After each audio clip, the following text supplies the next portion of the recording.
Net की वजह से। बच्चों, कल हमने इधर तक पढ़ लिया था, जिसका कैमरा बंद रहा उसको मैं रपकन उड़ा दूंगा बिना पूछे। ठीक है। भैया, और आज हम उसका आगे का पढ़ेंगे। बोलो जी। मेरे लैपटॉप का कैमरा खराब है तो वीडियो दिख नहीं रहा है। चलेगा जी, की का नो प्रॉब्लम, बाकी सबका चाहिए। और निकुंज पार्क का जैसे है वैसे चलेगा, ओके, गाड़ी में बैठे कोई प्रॉब्लम नहीं, चलता है। ठीक है, अब सारे बच्चे इधर ध्यान से सुनिए जी। देखो, अब हम बात कर रहे हैं फिलहाल, एग्रीकल्चर में दो चीजें रहती, क्रॉप प्रोडक्शन और एनिमल हस्बेंड्री। क्रॉप्स में एक ऐसा टाइम आ गया था हमारे देश में, मैं बता देता हूँ फिर अपन तुम्हारा हमसे लिखो। एक ऐसा टाइम आ गया था 1965 के टाइम पे। एक तो हमारा देश आजाद हुआ 1947 में। फिर 1950 में हमको जाके महाराष्ट्र को इंडिपेंडेंस मिला। ठीक है, हमको जाके महाराष्ट्र को फिर जाके इंडिपेंडेंस मिला। किससे मिला पता है तुमको? निजाम से। एक बहुत डेंजर सा निजाम, या उसको कहते थे रजाक। इन लोगों से हमको इंडिपेंडेंस मिला। इंडिया पूरा आजाद हुआ नहीं था, धीरे धीरे होते जा रहा था। तो छोटे छोटे हिस्से अभी भी मुगलों के या ब्रिटिशर्स के या कोई पोर्तुगीज वगैरह के कंट्रोल में थे। फिर 1951 में हमारा वॉर हो पाक के साथ में, कश्मीर के लेके। बड़ा सारा एक हो गया माइनर वॉर। फिर आगे चल के वापस से चल ही रहा था, प्रोग्रेस वोग्रेस। गरीबी थी, बहुत गरीबी थी। ठीक है, मतलब गरीबी इसलिए थी क्योंकि ब्रिटिशर्स जब आए ना, उन्होंने हमको खाने वाले क्रॉप उगाने ही नहीं दी, उन्होंने सिर्फ कैश क्रॉप उगाए। क्रॉप भी दो टाइप के होते हैं, पता है ना तुमको? एक होते हैं फूड क्रॉप, है ना, और एक दूसरे होते हैं कैश क्रॉप, जिनको बेचकर बहुत पैसे कमाया जा सकता है, जैसे कि अफीम, है ना, जैसे कि कॉटन, और भी अन्य चीजें, जनरली अफीम, इंडिगो, ये सारे ड्रग्स रहते थे वो। अफीम या इंडिगो वगैरह ये सारे ड्रग्स रहते थे। ब्रिटिशर्स इनको, हमारे इंडिया में जो भी फार्मर रहता था बड़जबरी उसको यही चुगाने लगाते थे। उसने बोल दिया नहीं मैं मेरे खेत में गेहूं उगाऊंगा, ठोक देते थे उसको डायरेक्ट।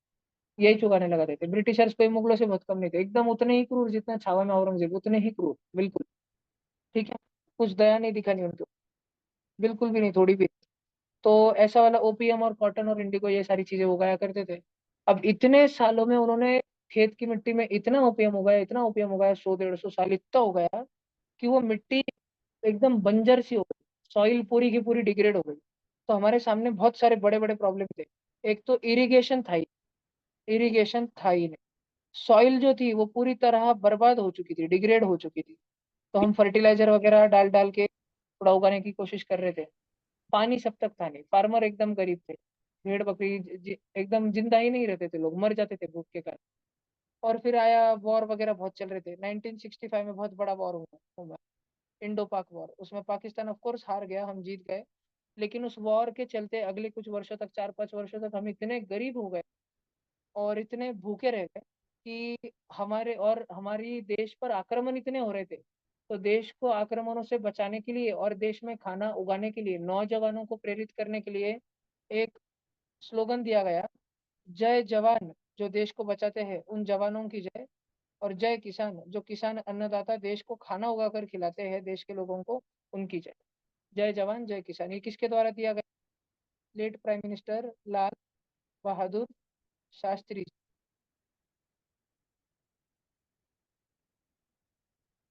ठीक है, उनके द्वारा दिया गया। और फिर हमारा देश, लेकिन उन्होंने साथ में ही एक ऐसा टाइम आया जब, अब तुम अपने दादी दादा से कंफर्म कर लेना ये सच्ची में हुआ था कि नहीं। ठीक है, सच्ची में हुआ था, मैं तो बता। लाल बहादुर शास्त्री जी ने रेडियो पर अनाउंस किया कि सारे देश के लोग दिन में सिर्फ एक ही बार खाना खाए, ओनली 1 मील पर। अगर पॉसिबल हो तो 1 मील पर डे ही खाए, और अनाज बांटे, अगर आपके पास ज्यादा है तो औरों को बांटे, गरीबों में बांटे। ऐसा एक टाइम आ गया, क्योंकि हमारे पास मिट्टी अच्छी बची नहीं थी। अंग्रेजों ने हमारा इतना सॉइल का शोषण कर लिया था, डिग्रेड करना की थी, मिट्टी खराब करना की थी। पानी पहुंचाने की सुविधा नहीं थी। पानी तो बहुत था देश में, लेकिन शिवना नदी से पानी लासुर के खेतों तक कैसे लाया जाए ये था ही नहीं, सुविधा ही नहीं थी। पाइपलाइन, मोटर, वो तो कुछ चीजें उस जमाने में रहती नहीं थी। और बाल्टी में भर भर के, बकेट में भर भर के तो तुम सिर्फ अपना नहाने धोने खाना पीना बनाने का उतना पानी ला सकते हो। ठीक है, खेत में डाल सकते हो, इतना पानी तो ला नहीं सकते हो, कोई टेक्निक वगैरह नहीं। और वो जो ट्रेडिशनल थे, मोट ढेकली चेन पंप, वो जो भी था, मोटर ढेकली राहत, वो सब कुछ बंदोबस्त ही खराब हो चुका था अंग्रेजों की वजह से, सब कुछ। तो फिर एक साइंटिस्ट को बुलाया गया, उनका नाम था डॉक्टर MS स्वामीनाथन। लैपटॉप क्यों नहीं कर सकते? उन्हें कहा गया कि आप एक ऐसा सीड बनाओ, एक ऐसा हाइब्रिड क्वालिटी का सीड बनाओ जो अत्यंत कम पानी में, जो एकदम स्कार्स वाटर में, जो अत्यंत खराब मिट्टी में, डिप्लीटेड सॉइल में, और अत्यंत हार्श क्लाइमेट भी रहे, बहुत खराब बकवास सा मौसम भी रहे, इसमें भी उग जाए और साधारण बीज के मुकाबले ज्यादा फसल दे। तो MS स्वामीनाथन जी ने एक ऐसा गेहूं की वीट की, ऐसी वीट की सीड बनाई, एक हाइब्रिड वीट बनाया जो कि नॉर्मल वीट से 10 गुना ज्यादा फसल देता था, 10 गुना कम पानी लेता था, 10 गुना खराब मिट्टी में उग सकता था, और 10 गुना खराब मौसम में भी उग सकता था। ऐसा गेहूं का बीज बना अगले, और ये बीज बनाकर उसको मास प्रोड्यूस करके, एक बार तो लैब में बना, साइंस लैब में एक ही बीज बना, फिर वो कैसे बना वो सारा टेक्निक लिखी हुई थी, सारे स्टेप्स लिखे हुए थे पेज के ऊपर। तो ऐसे मास रेप्लिका बनाए गए, ऐसे बीज बनाए गए, देश भर में ये बीज किसानों को बांटे गए, सबको एक एक दो दो बीज नहीं दिए, सबको गोनी की गोनी भर के पीछे दी, और सबको बोला ये होगा। और अगले 5 वर्षों के अंदर, 5 क्या 2 वर्षों में इसका फर्क दिखने लग गया, और 5 वर्षों में हमारे देश में पूरी सूखे से एक हरित क्रांति आ गई। क्या आ गई?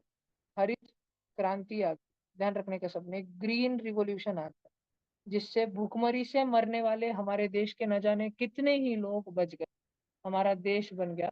और हमारा देश एग्रीकल्चरली, इधर देखो, एग्रीकल्चरली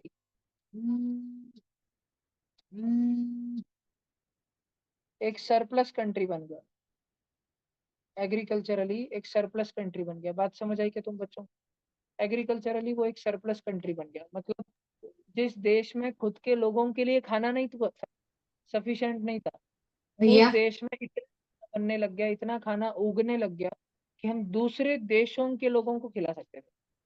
और भैया आज अर्नव, आवाज कम आ रहा है क्या मेरा? बहुत भैया सरप्लस मीन्स? सरप्लस मीन्स बहुत ज्यादा, वही समझा रहा हूँ। आज स्थिति ऐसी है कि हमारे पूरे दुनिया में रहते हैं 900 करोड़ लोग, उसमें से 150 करोड़ लोग रहते हैं इंडिया में। थोड़ा फ्रैक्शन फ्रैक्शन करते हैं, 150 अपॉन 900 कितना होता है? जीरो जीरो कट 15 वन जा 15, 15 सिक्स जा 90, यानी दुनिया के हर 6 में से एक व्यक्ति भारतीय है। और अगर आजू और बाजू के दो भिखारियों को, बांग्लादेश और पाकिस्तान को शामिल कर, तो 900 में से संख्या हो जाती है ऑलमोस्ट 200 करोड़, या 250 करोड़, 250 करोड़ का। तो 9 में से 2 जन, या करीब करीब 5 में से 1 जन, 4 में से 1 जन भारत, इंडियन सब कॉन्टिनेंट में आता है। और इस इंडियन सब कॉन्टिनेंट में इतना खाना उगाया जाता है कि अकेला एक देश, पूरी दुनिया के 150 करोड़ जनसंख्या का एक देश इतना खाना उगाता है कि पूरे 900 करोड़ लोगों को खाना खिला सकता है 3 साल तक। 1 साल में इतना खाना उगता है। तो फिर हम क्या करते हैं इतने खाने को? सिलोज में स्टोर करके रखते हैं लॉन्ग टर्म के लिए, कि कभी अगर दुष्काल आ गया, कुछ हो गया, घोटाला हो गया, डेफिनेटली हम दूसरे देशों में बेचते हैं बहुत बड़ी संख्या। समझ रहा है क्या तुमको? तो अगर तुम्हारे पास बेकार लैंड है, 500 एकड़ खेती, 200 एकड़ खेती, हजार हजार एकड़ खेती, तो तुम इंडिया के one of the most richest landlords में, not because of your real estate, जमीन की वजह से नहीं, उस पे जो अनाज उगता है, जो ताजी कमाई होती है, उस जमीन के भाव की वजह से नहीं, उस पे जो अनाज उगता है उसका ही इतना बड़ा अमाउंट रहता है कि उसकी वजह से तुम अंबानी जैसे उस श्रेणी में, उस कैटेगरी में आते हो। बात समझ आई क्या तुमको? है ना? तो उस कैटेगरी को क्या बोलते हैं पता है? UNHI, ये तुमको पता रहना चाहिए। HNI का फुल फॉर्म रहता है हाई नेटवर्थ, नेटवर्क नहीं, नेटवर्थ, वर्थ म्हणजे किंमत, इंडिविजुअल्स, ऐसे व्यक्ति जिनकी बहुत ज्यादा कीमत है, बैंक बैलेंस। और UHNI मतलब अल्ट्रा हाई नेटवर्थ इंडिविजुअल्स, जिसमें आते हैं अंबानी जैसे लोग। और इसमें HNI में, हाई नेट इंडिविजुअल्स में, अंबानी जैसे लोग मतलब 1000 करोड़ से ज्यादा। अंबानी जी के लिए नया स्टैंडर्ड बनाना पड़ेगा, उनके तंज 9 लाख करोड़ ऐसे कुछ। और हाई नेट इंडिविजुअल्स मतलब 100 करोड़ से ज्यादा, 200 करोड़, 400 करोड़ तुम्हारे बैंक में पड़े वाले, ऐसे। जैसे अलग पांडे, पीडब्ल्यू के फाउंडर, फिजिक्स वाला के फाउंडर, ऐसे। बात समझ आई क्या? ओके। हाँ, ये सब कुछ था, एक शॉर्ट कहानी थी डॉक्टर एम एस स्वामीनाथन जी की, ऐसे। ध्यान से सुनो।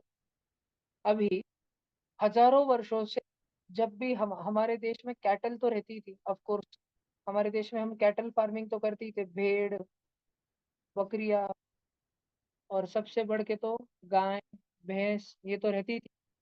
तो हजारों वर्षों से हमारे देश में मिल्च एनिमल्स रहते थे। मिल्च एनिमल्स मतलब क्या?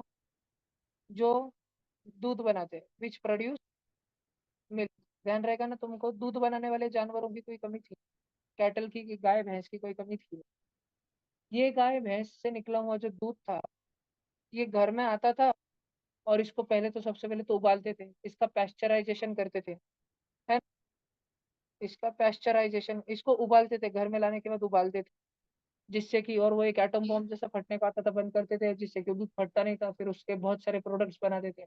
अगर श्री कृष्ण भगवान के टाइम पे, आज से 6,000 से 7,000 साल पहले, अगर माखन, लोनी, चीज, ये सारी चीजें बन रही थी, घी, ये सब उधर बन रहा था उस जमाने में। दूध का और भारत का, डेयरी इंडस्ट्री का और भारत का बहुत पुराना इतिहास रहा, ठीक है।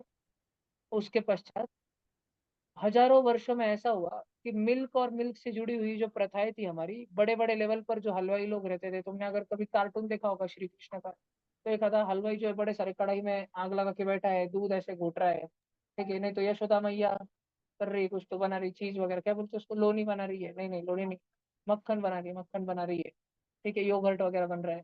तो ये सारी प्रैक्टिसेस हजारों वर्षों में धीरे धीरे धीरे धीरे बंद होती चली गई। कालखंड की वजह से, समय की वजह से भी, और तो और आक्रमण इतने हुए, अंग्रेज वंग्रेज आ गए उसकी वजह से, और पाश्चात्य देशों में, वेस्टर्न कंट्रीज में भेजी हुई। और हजार, और हुआ ऐसे कि जो वेस्टर्न कंट्रीज के एक साइंटिस्ट था, उसका नाम था खुशबू टोडे, नहीं नहीं, उसका नाम भैया, था लुइस पैस्चर। बोलो जी। ये कैटल फार्मिंग की इन्फॉर्मेशन लिखनी है। अभी लिखनी नहीं, अभी कुछ नहीं लिखना है, अभी बस सुनना है। तो एक वेस्टर्न साइंटिस्ट है, मैं लिखा के दूंगा सब बरोबर, सेंटेंस डिक्टेट करके, अभी ध्यान से सुनो। एक लुइस पैस्चर नाम के एक साइंटिस्ट थे, उन्होंने दूध जैसे ही घर में आए, तो पतीले में डाल के उकाड़ो, और फिर ठंडा करो, ये वाली टेक्निक दो, जो कि पहले ही भारत के लोगों ने ढूंढ कर रखी ही थी, ठीक है, लेकिन इन्होंने दोबारा से रीडिस्कवर कर, और सारा सारा क्रेडिट जो है, एक आंटी को बोलना, एक न्यू ग्रुप बना है, उस न्यू ग्रुप पे हमको लिंक भी चलेगी, मराठी बच्चों का लेकर, ठीक है। तो ध्यान से सुनिए। तो उन्होंने वो रीडिस्कवर कर ली, और इसीलिए इस टेक्निक का, इस निंजा टेक्निक, दूध बचाने की निंजा टेक्निक का नाम पड़ गया पैस्चराइजेशन। समझा तुमको? अब पैस्चराइजेशन हम घर में करें, उदाहरण, लेकिन पूरे लासुर स्टेशन के लोगों के लिए, अगर एक ही जगह पे दूध एकत्रित करना है, उस भगोने में आग लगानी, तो भगोना ही पहले सोचो कितना बड़ा होगा। अपने ट्यूशन की बिल्डिंग जितना होगा, इस हॉल जितना नहीं, ट्यूशन की पूरी बिल्डिंग जितना बड़ा भगोना होगा, बहुत अत्यंत बड़ा, इंडस्ट्रियल लेवल पे एकदम बड़े बड़े प्लांट। शक्कर कारखाने देखते हैं कभी, बस से बाजू से जाते टाइम, रोड से जाते टाइम देखा है कैसे बड़े बड़े चिमनी विमनी रहते हैं, वैसा वाला होगा बड़ा सारा। और इतने बड़े भगोने में हीटिंग करने में प्रॉब्लम ऐसा है कि जब तुम नीचे से आग लगाओगे, तो इतने बड़े भगोने में जो दूध है, खाली नीचे का ही दूध जल जल के, जल जल के, जल जल के कुछ और बन जाएगा, और ऊपर का दूध तक गर्मी पहुंचने तक तो बहुत टाइम लग जाएगा, कुछ घोटाला हो, यूनिफॉर्म पैस्चराइजेशन नहीं होगा, तुम कुछ भी निंजा टेक्निक लगा लो। तो बड़े लेवल पर, इंडस्ट्रियल लेवल पर पैस्चराइजेशन अगर करना है, एकदम भयंकर लेवल पर, बड़े स्तर पर अगर तुमको करना है, तो उसके लिए बहुत सारी निंजा टेक्निक सीखनी पड़ती है। और वो निंजा टेक्निक कहाँ पर सीखनी पड़ती है? तो निंजा टेक्निक वैसे तो अमेरिका में मिलती थी उस जमाने। तो हमारे देश के एक बहुत होशियार व्यक्ति थे, उनका नाम था वर्गीज क्यूरियस। क्या नाम था उनका? वर्गीज क्यूरियस। इनको बाहर स्कॉलरशिप लग गई थी, इंग्लैंड जाके पढ़ने की, फिजिक्स पढ़ने की। भारत सरकार ने, ब्रिटिश सरकार ने, जब ये, तब तो अंग्रेजों का राज था, तब की बात है ये, तब उनको स्कॉलरशिप इंग्रज लोगों ने दी थी कि इंग्लैंड जाके फिजिक्स पढ़ के आओ, फुल पैसा माफ, रहना खाना सब बंदोबस्त, वो बात अलग है, उधर थोड़ा नॉन वेज मिलता था, थोड़ा प्रॉब्लम हो जाता था। रामानुजन के पिक्चर में देखा होगा तुमने, है ना, थोड़ा प्रॉब्लम हो जाता था, भाजी पाला उबाल के खा लेते थे फिर। टमाटर लाते थे पानी में डुबाल के, नहीं तो कच्चा कच्चा गाजर, कच्ची कच्ची काकड़ी, कच्चा पालक ही खा लेते थे, ऐसे कुछ कर लेते थे। फर्स्ट स्कॉलरशिप लगी थी। लेकिन ये भाई को बहुत चुल थी रॉकेट्स के बारे में पढ़ने की, तो ये भाग गया अमेरिका। पर अमेरिका जाने के बाद इंग्लैंड सरकार को तो मालूम पड़ नहीं था कि इसको दिया था, इधर भाग गया उधर। पहले तो इसने एक्टिंग की, तो मैं गलती से आ गया, गलती से दूसरे जहाज में बैठ गया। इंग्लैंड सरकार बोली अच्छा बेटा इतना पढ़ा लिखा है तो तेरे को ये नहीं समझता कौन से जहाज में बैठने का।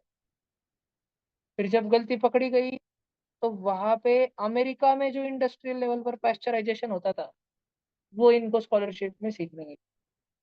और फिर इनको बोला गया कि अब तुम इतना पढ़ लिख चुके हो, अच्छी जो नौकरी मिल रही है, तो अमेरिका में रह के काम कर लो, इतना पगार मिल रहा है। लेकिन इनका मन हो गया कि अपने देश चलते हैं, स्वदेश चलते हैं। और ये वापस आए, और इन्होंने इंडस्ट्रियल लेवल का पैस्चराइजेशन टेक्निक इंडिया में वापस से बिल्ड किया। ठीक है। इन्होंने क्या कर दिया, मेड इन इंडिया बना दिया, इंडियन वर्जन बना दिया उसका, मेड इन इंडिया। सब टीम बीम बहुत सारे लोगों को समझा के किया, ऐसा था, पाइप ऐसे रहते हैं, ये ऐसा रहता है, वैसा रहता है। पूरा इतना दिमाग था, इतना शार्प था कि एक एक नट बोल्ट किधर बैठे वाले वो भी जानता हो। वैसा का वैसा बना इंडिया में बस। और इन्होंने, जिनका नाम था प्रोफेसर डॉक्टर वर्गीज क्यूरियन, इन्होंने ये मास लेवल का, बड़ा लेवल का पैस्चराइजेशन लाने के बाद सारे फार्मर्स को, मिल्कमैन को, भेड़ बकरी गाय भैंस चराने वालों को बोला कि सारा का सारा दूध कम्युनिटी लेवल पर इकट्ठा कर, एक साथ इकट्ठा कर। क्योंकि तुम अपने अपने घर में लोनी बनाओगे, सबका गैस बहुत बढ़ेगा। अपने अपने घर में मक्खन बनाओगे, फ्रिज में सबको जगह लगेंगे। उस समय टाइम पे तो फ्रिज नहीं थे, जब भी कुछ था। उन्होंने बोला सब इंडस्ट्री लेवल पे करेंगे, सबको सस्ता पड़ेगा, गैस भी सबका बचेगा, सिलेंडर का खर्चा, गैस टाकी का खर्चा कमाएगा। यानी इतना टेंशन लेने की जरूरत नहीं है कि सब कुछ अच्छा क्वालिटी का एक साथ में मिलेगा। तो इन्होंने पूरी कम्युनिटी को एक साथ लाया, इन्होंने कम्युनिटी बिल्डअप किया। और इन्होंने सारी की सारी दूध वाली कम्युनिटी, डेयरी कम्युनिटी एक साथ में, और इन्होंने वो कंपुल बनाई, इन्होंने वो कंपनी बनाई जिसको हम आज जानते हैं आनंद मिल्क यूनियन। इन्होंने संगठन बनाया यूनियन लिमिटेड। जानते हैं उन कंपनी को, नाम सुना होगा ना तुमने? अमूल, आनंद मिल्क यूनियन लिमिटेड, आज ये दुनिया की सबसे बड़ी डेयरी कंपनी है।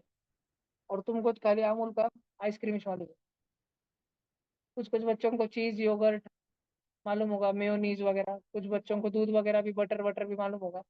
और अमूल के सॉफ्ट ड्रिंक्स भी आते हैं, बहुत आते हैं। क्या, अमूल का प्रोटीन का डब्बा आता है, कुछ भी आता है अमूल के बेकर। हाँ, ठीक है। खेलता है कूदता है, ऐसा कुछ तो है ना गाना वो। चलता है, आगे आगे बढ़ता है इंडिया, जीता है इंडिया। समझा?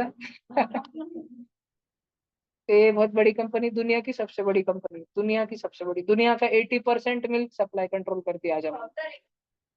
वर्गीज क्यूरियन, डॉक्टर वर्गीज क्यूरियन, उन्होंने व्हाइट रिवॉल्यूशन लाया।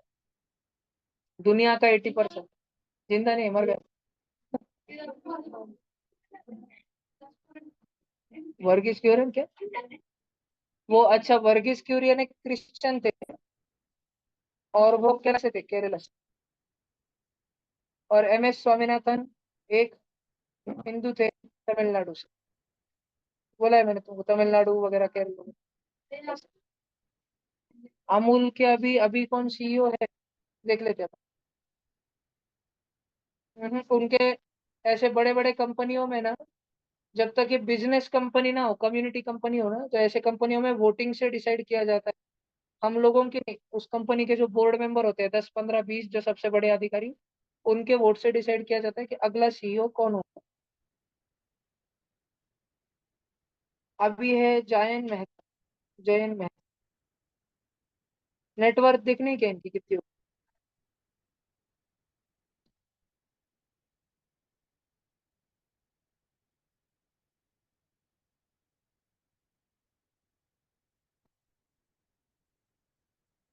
ये तो वर्गीज क्यूरियन वगैरह आ गया। अमूल की वैसे अमूल कंपनी अभी 52,000 करोड़ रुपए की।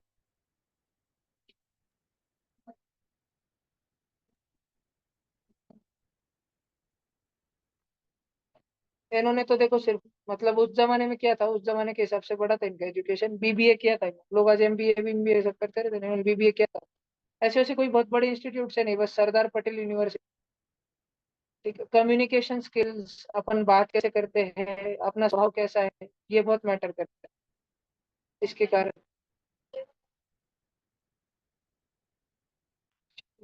वो नेटवर्क आ नहीं रही।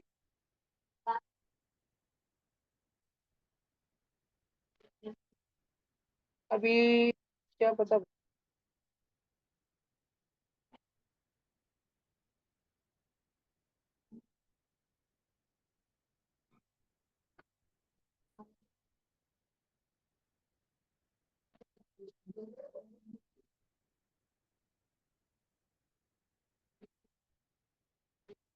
जो भी होगा अभी।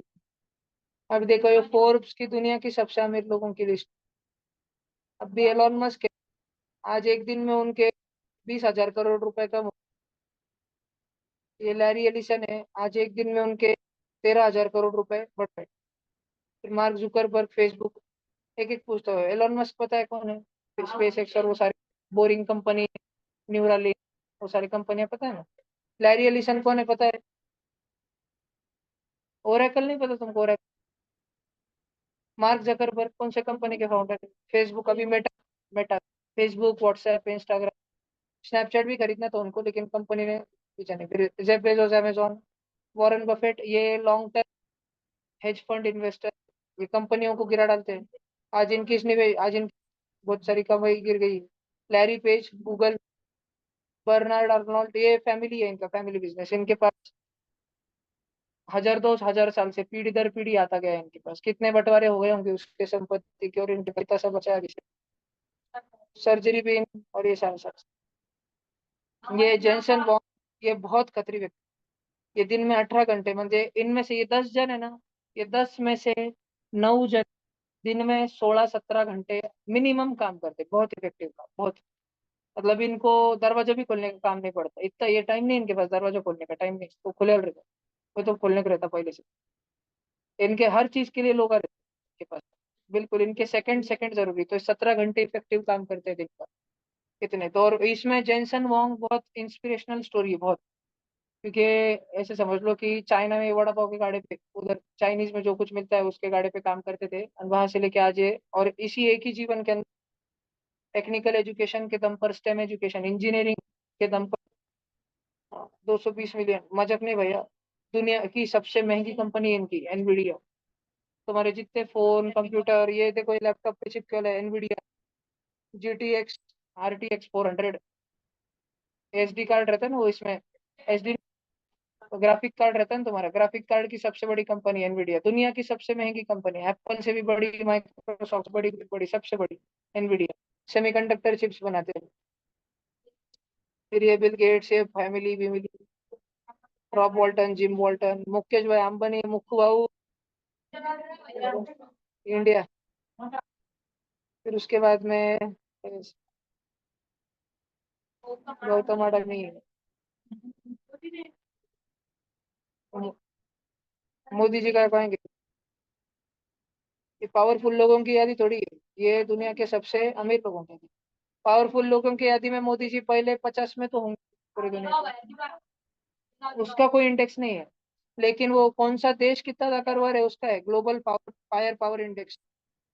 कौन से देश की आर्मी कितनी, मिलिट्री कितनी तगड़ी है उसका देख लो। 4 नंबर पे होगा शायद, 4 नंबर। दुनिया में सबसे पहले तो अमेरिका हो। अमेरिका को कितनी रेटिंग दी है? 0.074। इंडिया फोर्थ पे। यूएस, रशिया और चाइना हमसे काफी काफी ज्यादा आगे है।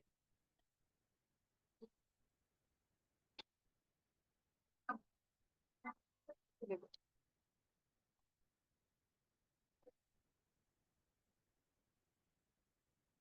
उसके बाद कौन है हमारे पास?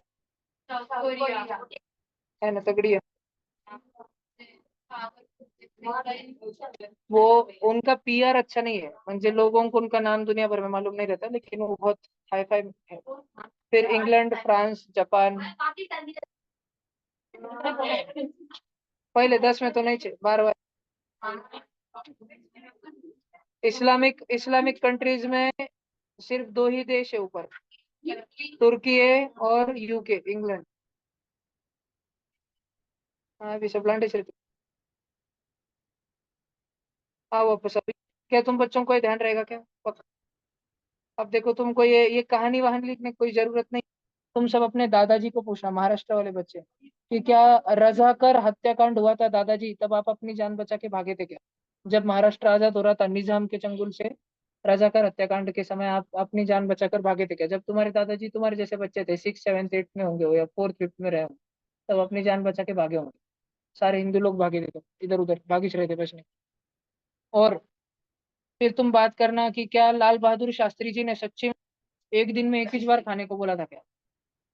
Radio radio city 94.5।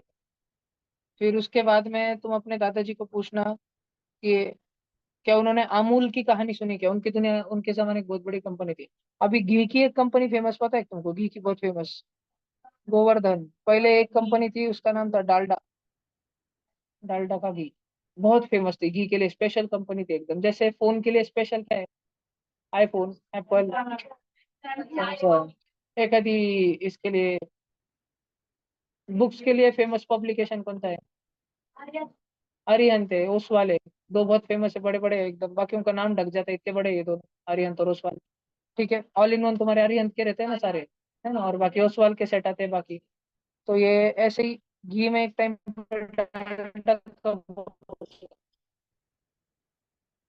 अभी ये तो उसको लिखना नहीं, व्हाइट वाला लिखा है सब बने, ये तुम्हारे भैया आपका आवाज टूट टूट के आ रहा है। हाँ भैया। अभी कैमरा बंद किया है बेटा, अभी आएगा थोड़ा अच्छे से।